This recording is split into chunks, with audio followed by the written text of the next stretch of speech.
Di awal film kita diperlihatkan dua gadis, Hunter dan Becky, terjebak di menara setinggi 2000 meter. Mereka mencoba memanggil bantuan, tetapi karena sangat tinggi, ponsel mereka tidak ada sinyal. Yang lebih buruk lagi adalah bahwa menara itu terletak di tengah gurun, sehingga mustahil untuk terlihat oleh seseorang. Yang lebih buruk lagi, beberapa burung nasar mulai menyerang mereka. Jika mereka tertidur, mereka akan langsung jatuh dan mati. Cerita kemudian masuk ke kilas balik di mana Becky, pasangannya, anggap saja Bondan, dan sahabatnya Hunter sedang mendaki tebing. Ketiganya tampak sedang bersenang-senang ketika Bondan menemukan lubang kecil. Dia memasukkan tangannya ke dalam lubang tersebut untuk mencengkram. Tetapi tiba-tiba seekor burung muncul yang menyebabkannya jatuh dan bergelantungan. Bondan mencoba yang terbaik untuk bergelantungan ke batu, tetapi sia-sia. Becky dan Hunter juga mencoba membantunya, tetapi tali itu putus dan Bondan terjatuh. Adegan kemudian berpindah ke 51 minggu kemudian, dan Becky masih dihantui oleh kejadian itu. Dia tampak depresi dan telah minum secara berlebihan. Ayah Becky, James, khawatir tentangnya dan mencoba meyakinkannya untuk melanjutkan hidupnya. Tetapi dia tidak mendengarkan. Suatu malam dia mempertimbangkan untuk mengakhiri hidupnya dengan mengkonsumsi obat dalam jumlah yang sangat banyak. Saat dia akan melakukannya, dia menerima telepon dari Hunter. Setelah sekian lama, keesokan harinya, Hunter mengunjungi Becky dan menyebutkan rencananya untuk mendaki menara televisi B67. Dia juga mengundang Becky untuk bergabung dengannya, menyebut bahwa mereka dapat menghidupkan kembali petualangan yang sudah mereka rindukan selama ini. Becky yang telah dalam penderitaan tidak menunjukkan minat untuk melakukannya. Namun keesokan harinya ketika dia mengenang waktunya dengan Bondan, dia mengubah pikirannya dan memutuskan untuk mendaki untuknya. Tak lama setelah itu mereka berdua menuju ke menara. Dalam perjalanan mereka, Becky memperhatikan beberapa foto lama Hunter di ponselnya. Saat dia menggulir foto-foto itu, dia memperhatikan satu dengan tangan seorang pria di Hunter. Becky menanyakan tentang pria itu, tetapi Hunter tidak memberikan informasi apapun. Saat itu Becky menerima panggilan telepon dari ayahnya, tetapi dia tidak menjawabnya. Setelah perjalanan panjang, mereka berhenti di sebuah motel untuk menghabiskan malam. Sambil makan malam, Becky mengetahui bahwa Hunter sekarang seorang vlogger dan bahwa dia menghasilkan cukup uang untuk melakukan perjalanan ke tempat-tempat baru. Sementara itu, mereka memperhatikan menara televisi yang tampaknya menjadi struktur tertinggi keempat di Amerika Serikat. Keesokan paginya, Becky dan Hunter naik ke mobil mereka untuk melanjutkan perjalanan mereka. Hunter mulai mengemudi dan merekam vlognya, menceritakan kepada penonton tentang menara setinggi 2000 kaki. Sambil berkonsentrasi pada vlog, mereka hampir bertabrakan dengan sebuah truk. Setelah beberapa saat, mereka tiba di menara, tetapi gerbangnya tertutup dengan tanda bahaya. Meskipun demikian, mereka memutuskan untuk meninggalkan mobil mereka dan mulai berjalan melalui tanah terpencil. Dalam perjalanan mereka melihat burung nasar memakan daging hewan yang Hunter dokumentasikan di vlognya. Dia juga mengunggah foto hewan itu di media sosial, di mana itu dengan cepat mendapatkan banyak like. Beberapa saat kemudian mereka tiba di menara dan Hunter melanjutkan vlognya. Di sisi lain, Becky yang sedang teringat akan masa lalunya dengan Bondan merasa takut untuk melanjutkan. Namun Hunter meyakinkannya untuk menghadapi ketakutannya. Hunter kemudian menghubungkan tali ke tali Becky dan mulai memanjat melalui tangga di dalam menara. Seluruh menara terlihat berkarat dan tangganya goyah. Sementara Becky memanjat, salah satu batang besi tangga patah, membuatnya ketakutan. Meskipun demikian, dia mengumpulkan keberaniannya dan melanjutkan pendakian. Akhirnya mereka mencapai titik tengah dan melihat bahwa kota terlihat seperti kota mainan dari sana. Mereka beristirahat sebentar, minum air, lalu melanjutkan pendakian mereka. Setelah beberapa saat, mereka berhasil mencapai ketinggian 1800 kaki dan sekarang harus mendaki sisa 200 kaki dari tangga luar menara. Becky ketakutan oleh angin, ketinggian, dan kondisi berkarat dari menara itu. Dia meminta Hunter untuk kembali, tetapi Hunter hanya menyuruhnya untuk terus maju. Mereka mulai memanjat tangga luar yang terlihat lebih berbahaya dari sebelumnya. Tak lama kemudian mereka menyadari adanya cakram-cakram di jalan mereka dan harus melewati samping tangga. Hunter dengan mudah mengatasi rintangan itu dan membantu Becky melewatinya. Angin semakin kencang saat mereka naik, membuat Becky semakin takut. Ketika Hunter menyadari ini, dia membuat Becky semakin ketakutan dengan menggoyangkan tangga. Hal ini menyebabkan mur baut menjadi longgar dan salah satunya jatuh. Untungnya tidak berpengaruh pada tangga dan mereka berdua melanjutkan pendakian. Sebelum mencapai puncak, satu mur baut lagi jatuh dari tangga.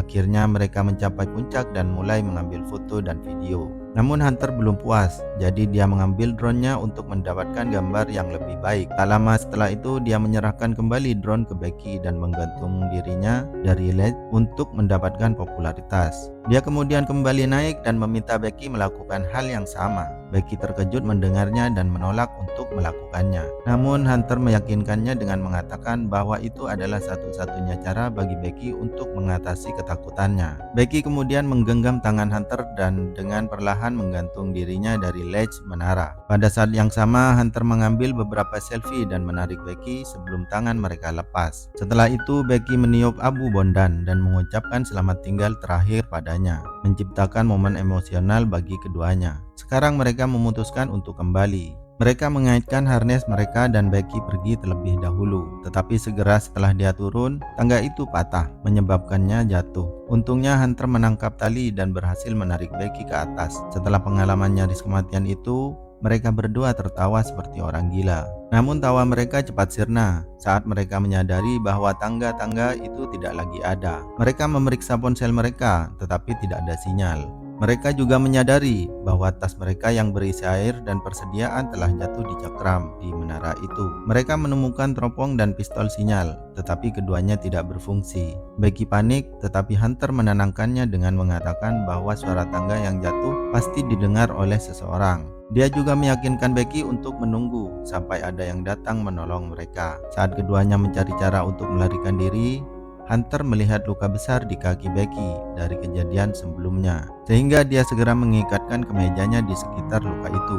Beberapa waktu kemudian Becky mulai mewawancari Hunter, menanyakan mengapa dia mulai menjadi vlogger. Hunter menjawab bahwa dia memulainya karena Bondan, menimbulkan kecurigaan di pikiran Becky.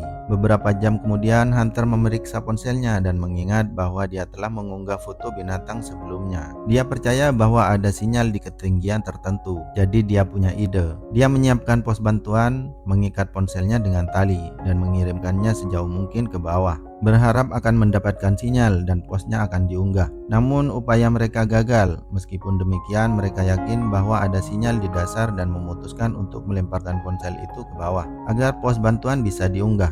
Hunter kemudian memasukkan ponselnya ke dalam sepatunya. Setelah itu mereka melemparkan sepatu itu dan menunggu. Tiba-tiba Becky melihat tato 143 di kaki Hunter, dan ternyata Bondan menggunakan kode 143 untuk menyatakan cintanya. Tak lama kemudian Hunter melihat seorang pria dan anjing di dasar menara. Melihat ini mereka berteriak minta tolong, tetapi jeritan mereka tidak terdengar. Mereka melihat ponsel Hunter telah rusak, menunjukkan bahwa rencana mereka gagal. Saat pria itu bersiap untuk pergi, Becky melemparkan kedua sepatunya dalam upaya untuk menarik perhatiannya. Tetapi sia-sia.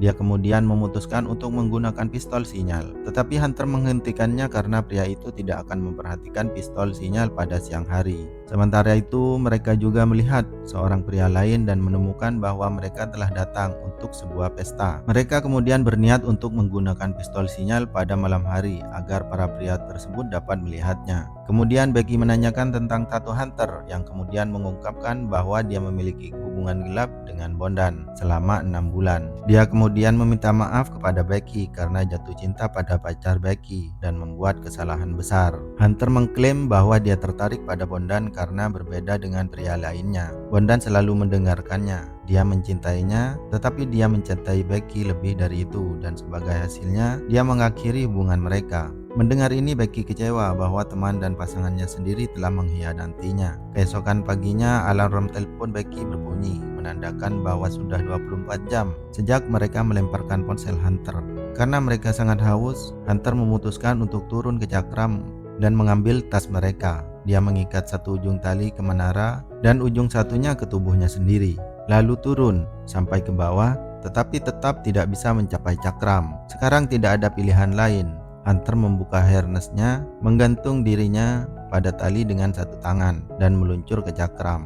Dia mengambil tas dan minum air. Kemudian dia menggunakan tongkat selfie-nya untuk mengaitkan tas pada tali dan bergantung padanya. Setelah ini Becky menarik tali sementara Hunter memanjat. Dia hampir mencapai puncak, tetapi tangannya tergelincir dan dia terjatuh. Detak jantung Becky berhenti, dan saat dia melihat ke bawah, dia merasa lega melihat Hunter masih bertahan pada tas. Namun tangan Hunter terluka. Jadi Becky menggunakan semua kekuatannya untuk menariknya naik. Setelah beberapa saat, Becky menulis catatan bantuan, melampirkannya ke drone mereka, dan memutuskan untuk mengirimkannya ke motel. Sayangnya drone tidak bisa terbang jauh karena baterainya hampir habis, memaksa mereka untuk membawanya kembali. Setelah gagal sekali lagi, mereka tidak punya pilihan lain. Kemudian malam harinya Becky bermimpi buruk tentang burung pemakan bangkai yang memakan tubuhnya Hunter.